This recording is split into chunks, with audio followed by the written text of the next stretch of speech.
देश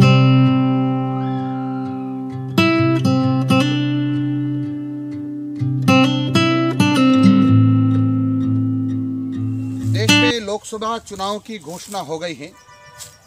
राजस्थान के अधिकांश प्रत्याशी की घोषणा भारतीय जनता पार्टी ने अधिकांश पार्टियों ने कर दी है। राजस्थान में 2 तारीख से नामांकन भरे जाएंगे। 29 तारीख को मतदान होगा। बेसब्री से राजस्थान की जनता कांग्रेस से बदला लेने का इंतजार कर रही है। वो जानती है कि कश्मीर में किस प्रकार से वहाँ के लोगों पर अत्याचार किया गया, माताओं और बहनों पर अत्याचार किए गए, कश्मीरी पंडितों को मार करके भगा दिया गया।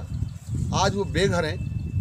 यही नहीं, अब कश्मीर में भारत माता की जय बोलने वाला कोई बचा नहीं है, और बचा है वहाँ तो वहाँ सेना है, कुछ पुलिस है। यही नहीं है, वहाँ सरेआम तिरंगा झंडा जलाया जाता रहा है।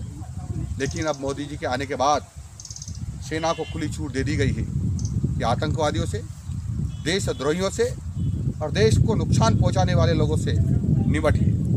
आप जानते हैं कि कांग्रेस के लोग स्वयं आतंकवादियों से मिले हुए थे, राष्ट्रद्रोहियों से मिले हुए थे। इसीलिए तो वह मसूद अजहर आतंकवादी को मसूद जी अजहर बोल करके और उनको संबोधित करते हैं।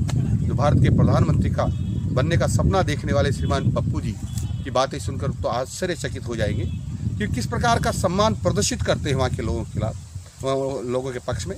और यही नहीं, वो कहते हैं कि मानव अधिकार का हनन हो रहा है, पत्थरबाजों पर गोली मत चलाइए। कई बार तो उनका पत्थरबाजों पर प्लास्टिक की गोली चलाइए, ऐसी गोली चलाइए जिससे मरे नहीं। लेकिन मोदी जी ने कह दिया है कि देश का नुकसान करेगा, देश का अपमान करेगा और सेना के बीच में आकर के जो काम में बाधा डालेगा उसको जिंदा छोड़ेंगे नहीं। और इसलिए उन्होंने सेना के हाथ पूरी तरह से खोल दिए हैं। सेना कश्मीर में नहीं, देश के हर कोने में जहाँ राष्ट्रद्रोही मिलता है, जहाँ आतंकवादी मिलता है, उनको चुन चुन के पकड़ रहे हैं, मार रहे हैं। और भारत की सीमा में नहीं, पाकिस्तान की सीमा में भी जाकर के एयर स्ट्राइक करके सैकड़ों आतंकवादियों को मौत के घाट उतार करके आए हैं। ये सब जानती ही। राजस्थान की जनता बहुत समझदार है। राजस्थान की जनता, यहाँ के किसान, यहाँ के मजदूर, यहाँ के व्यापारी, यहाँ के उद्योगपति सोच रहे हैं यदि हमारी गलती के कारण से, हमारी सुस्ती कारण से और हमारे आलस्य के कारण से, किसी कारण से यदि मोदी जी प्रधानमंत्री नहीं बनते हैं तो देश का हाल क्या होगा? देश का हाल वही होगा जो कश्मीर में आम भारतीयों का हुआ है। इस देश के सभी लोगों का हाल वही होगा जो पश्चिम बंगाल में हो रहा है, आसाम में हो रहा है। वहाँ घुसपैठियों ने एक तरह से कब्जा कर लिया है। केरल में लगातार हिंदुओं को, भारतीयों को मारा जा रहा है। वही हाल होने वाला है। इसलिए देश को बचाना है, देश को सुरक्षित रखना है और हमारे लोगों को सुरक्षित रखना है, हमारे देश की संपत्ति को सुरक्षित रखना है, हमारे माँ बहनों को सम्मान से जीने देना है। तो फिर भारतीय जनता पार्टी को लाना पड़ेगा, नहीं तो देश नहीं रहेगा। कई खंडों में बंट जाएगा। इस देश को ये लोग तोड़ देंगे। पप्पू जैसे लोग, कांग्रेस जैसे लोग जो आतंकवादियों को सम्मान देते हैं, आतंकवादियों को अपना आका मानते हैं। इसलिए राजस्थान की जनता किसी भी कीमत पर मोदी के अलावा किसी को वोट नहीं देने वाली।